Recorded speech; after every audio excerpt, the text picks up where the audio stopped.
Shalom, അനുഗ്രഹം അനുഭവിപ്പാൻ നമ്മളെ വിളിച്ചിരിക്കുകയാണ് കർത്താവ്. ഗലാത്യലേഖനം 3:14 പറയുന്നു, അബ്രഹാമിന്റെ അനുഗ്രഹം ക്രിസ്തുവേശുവിൽ ജാതികൾക്ക് വരേണ്ട നാം ആത്മാവെന്ന വാഗ്ദത്ത വിഷയം വിശ്വാസത്താൽ പ്രാപിക്കുക. പരിശുദ്ധാത്മാവ് നമ്മളിലേക്ക് വന്നാൽ അബ്രഹാമി അനുഗ്രഹങ്ങൾ നമ്മളിൽ തുറന്നു വരുമെന്ന് വചനം പറയുന്നു. അതെ, നിശ്ചയമായും പരിശുദ്ധാത്മാവിനെ നമ്മുടെ ജീവിതത്തിലേക്ക് ക്ഷണിക്കുക. നമ്മൾ പ്രാപിച്ചതിൽ അധികമായി ആത്മാവിനെ പ്രാപിക്കുക.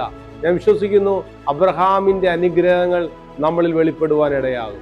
അബ്രഹാമിന് ദൈവം കൊടുത്ത അനുഗ്രഹങ്ങളും പൊന്നിലും വെള്ളിയിലും അബ്രഹാം ബഹുസമ്പന്നനായിരുന്നു എന്ന് പറയുന്നത് പോലെ നമുക്കിതുവരെ തുറക്കാത്ത ആത്മീയ അനുഗ്രഹങ്ങൾ, ഭൗതികമായ അനുഗ്രഹങ്ങൾ, ക്രിസ്തുവേശുവിൽ കൂടെ ആത്മാവിൽ ആ അബ്രഹാമി അനുഗ്രഹത്തെ നമുക്ക് റിസീവ് ചെയ്യാം.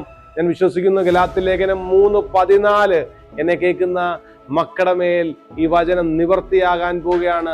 അനുഗ്രഹത്തിന്റെ ഒരു പുതിയ സീസൺ, ഇതുവരെ വെളിപ്പെടാത്ത ഐശ്വര്യമായ അനുഗ്രഹം അബ്രഹാമിന്റെ മേൽ വീണതുപോലെ ഒരു ഐശ്വര്യമായ അനുഗ്രഹം വെളിപ്പെടട്ടെ.